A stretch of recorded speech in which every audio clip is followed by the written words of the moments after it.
തിരുമല അനിലിന്റെ മരണം രാഷ്ട്രീയപരമായി വലിയ വിവാദങ്ങൾക്ക് തിരികൊളുത്തിരിക്കുകയാണ്. തിരുമല അനിൽ ബി.ജെ.പിയുടെ തിരുവനന്തപുരത്തെ അനിഷേധ്യനായ ഒരു നേതാവായിരുന്നു എന്ന കാര്യത്തിൽ തർക്കമില്ല. സമര പോരാട്ടങ്ങൾക്ക് നഗരസഭയിൽ നേതൃത്വം നൽകിയ വ്യക്തിത്വം. എന്നാൽ തിരുമല അനിലിന്റെ നേതൃത്വത്തിൽ ഉണ്ടായിരുന്ന ഒരു സഹകരണ സംഘത്തിൽ നടന്ന അഴിമതിയുമായി ബന്ധപ്പെട്ടാണ് അദ്ദേഹത്തിന് സ്വയം ജീവൻ ഒടുക്കേണ്ടി വന്നത്. എന്താണ് ഇതിന്റെ പിന്നിലുള്ള ചേതോവികാരം? തിരുമല അനിലിന്റെ നേതൃത്വത്തിലുള്ള സഹകരണ സംഘത്തിൽ കോടികളുടെ പണമിടപാടുമായി ബന്ധപ്പെട്ട ചില വിഷയങ്ങളുണ്ടായി. ആ സഹകരണ സംഘം പൊട്ടിപ്പാപ്പരായി. ഇതിന് പിന്നാലെ അദ്ദേഹത്തോട് നിക്ഷേപിച്ച ആളുകൾ പണം ആവശ്യപ്പെട്ടു. എന്നാൽ പണം തിരികെ കൊടുക്കാൻ കഴിയാത്ത സാമ്പത്തികമായി ഒരു പ്രതിസന്ധിയിലേക്ക് അനിൽ പോവുകയും അനിൽ തന്റെ എല്ലാം ജീവനായി കണ്ട പാർട്ടിക്കാരോട് ഇക്കാര്യം പറയുകയും ചെയ്തു.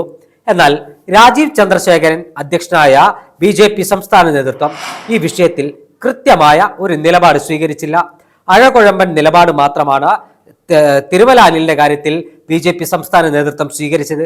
ഇതിന്റെ പരിണിത ഫലമായിട്ടാണ് അനിൽ പാർട്ടിക്കെതിരെ കൃത്യമായി ആത്മഹത്യാക്കുറിപ്പിൽ കാര്യങ്ങൾ എഴുതിവെച്ച് തന്റെ ജീവിതം കൗൺസിലറിന്റെ ഓഫീസിനകത്ത് ഒരു ഫാനിന് മുകളിൽ അവസാനിപ്പിച്ചത്. അനിലിനെ പോലെയുള്ള ഒരു പൊതുപ്രവർത്തകനെ സംരക്ഷിക്കാൻ കഴിയാത്ത ബി.ജെ.പി അല്ലെങ്കിൽ ബി.ജെ.പിയുടെ നാവായി മാറിയ നഗരസഭയ്ക്കകത്ത് ബി.ജെ.പിയുടെ സമരങ്ങൾക്ക് നേതൃത്വം നൽകുന്ന നഗരസഭയ്ക്കകത്ത് ബി.ജെ.പിയുടെ പ്രമേയങ്ങൾ അവതരിപ്പിക്കുന്ന ആ ബി.ജെ.പി നേതാവിനെ പോലും സംരക്ഷിക്കാൻ കഴിയാത്ത രാജീവ് ചന്ദ്രശേഖരനാണോ കേരളത്തിലെ ബി.ജെ.പിയിലെ പ്രവർത്തകരെ, സാധാരണക്കാരായ പ്രവർത്തകരെ സംരക്ഷിക്കുന്നത് എന്നൊരു ചോദ്യം ബി.ജെ.പി പ്രവർത്തകർ തന്നെ ഉന്നയിക്കുന്നുണ്ട്. രാജീവ് ചന്ദ്രശേഖർ പാർട്ടിയെ കോർപ്പറേറ്റ് വൽക്കരിച്ചു എന്ന് ഇപ്പോൾ തന്നെ പാർട്ടിക്കകത്ത് ആരോപണങ്ങൾ ഉയർന്നിട്ടുണ്ട്.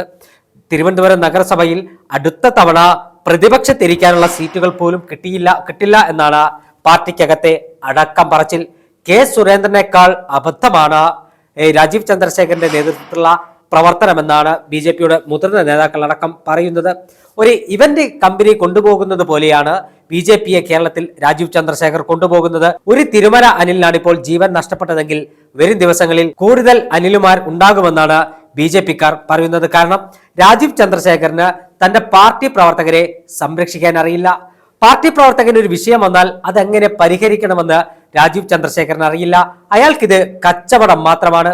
എല്ലാം കച്ചവട കണ്ടുകൊണ്ട് മാത്രം കാണുന്ന ഈ രാജീവ് ചന്ദ്രശേഖർ ബി.ജെ.പി എന്ന രാഷ്ട്രീയ പാർട്ടിയെയും കച്ചവടവൽക്കരിച്ചു എന്നാണ് ബി.ജെ.പിയിലെ മറ്റു ഗ്രൂപ്പുകളിൽപ്പെട്ട അല്ലെങ്കിൽ രാജീവ് ചന്ദ്രശേഖർ വന്നതിന് ശേഷം പാർട്ടി കേരളത്തിൽ നശിച്ചുകൊണ്ടിരിക്കുകയാണെന്ന് പറയുന്ന ആളുകൾ പറയുന്നത്. ഇപ്പോൾ ബി.ജെ.പിക്കകത്ത് കെ സുരേന്ദ്രൻ പക്ഷവും വി മുരളീധരൻ പക്ഷവും പി കെ കൃഷ്ണദാസ് പക്ഷവും എല്ലാം ഒരുമിച്ച് രാജീവ് ചന്ദ്രശേഖരനെ എതിർക്കുകയാണ്. തിരുമല അനിലിലേക്ക് വരികയാണെങ്കിൽ അദ്ദേഹം തന്റെ സഹകരണ സംഘത്തിൽ നിന്നും പണം ആർക്കെല്ലാമാണ് നൽകിയത്? എന്തായാലും ആ സഹകരണ സംഘത്തിൽ നിന്നും കോൺഗ്രസുകാരനോ CPM-കാരനോ പണം കിട്ടിയിട്ടുണ്ടാവില്ല എന്നത് പകൽ പോലെ വ്യക്തമാണ്. അവിടെ നിന്നും പണം എടുത്തത് ബി.ജെ.പിക്കാർ തന്നെയാണ്. എന്തുകൊണ്ട് ബി.ജെ.പിക്കാർ പണം തിരിച്ചടച്ചില്ല? കരുവന്നൂർ മോഡലിൽ നടന്ന തട്ടിപ്പാണോ ഈ സഹകരണ സംഘത്തിൽ നടന്നതെന്ന് കൃത്യമായി പരിശോധിക്കപ്പെടേണ്ടതുണ്ട്. അതല്ല തിരുമല അനിലിനെ മാത്രം ബലിയാടാക്കി മറ്റ് ഉന്നത നേതാക്കന്മാരെ സംരക്ഷിക്കാനുള്ള നീക്കം നടത്തുന്നുണ്ടോ എന്നതും സംശയിക്കപ്പെടുന്നു. തിരുവനന്തപുരത്ത് കഴിഞ്ഞ ദിവസം തിരുമല അനിലിന്റെ ഭൗതിക ശരീരത്തിന്റെ ദൃശ്യങ്ങൾ പകർത്താൻ പോയ ദൃശ്യമാധ്യമ പ്രവർത്തകരെ ബി.ജെ.പിയുടെ ക്രിമിനലുകൾ ആക്രമിക്കുന്ന കാഴ്ചയും കാണാൻ ഇടയായി. എന്തുകൊണ്ടാണ് ബി.ജെ.പിക്ക് മാധ്യമങ്ങളോട് ഇത്ര അസഹിഷ്ണുത എന്ന് ചോദിച്ചാൽ ബി.ജെ.പിയുടെ ഈ കൊള്ള, അതായത് മറ്റൊരു കരുവന്നൂർ മോഡൽ നടന്ന സഹകരണ കൊള്ളയാണ് ഈ തിരുമല അനിലിന്റെ സഹകരണ സംഘത്തിൽ നടന്നതെന്ന് ഏതാണ്ട് വ്യക്തമായി കഴിഞ്ഞു. ഈ കൊള്ളയുമായി ബന്ധപ്പെട്ട കൂടുതൽ വിശദാംശങ്ങൾ പുറത്തു വരേണ്ടതുണ്ട്.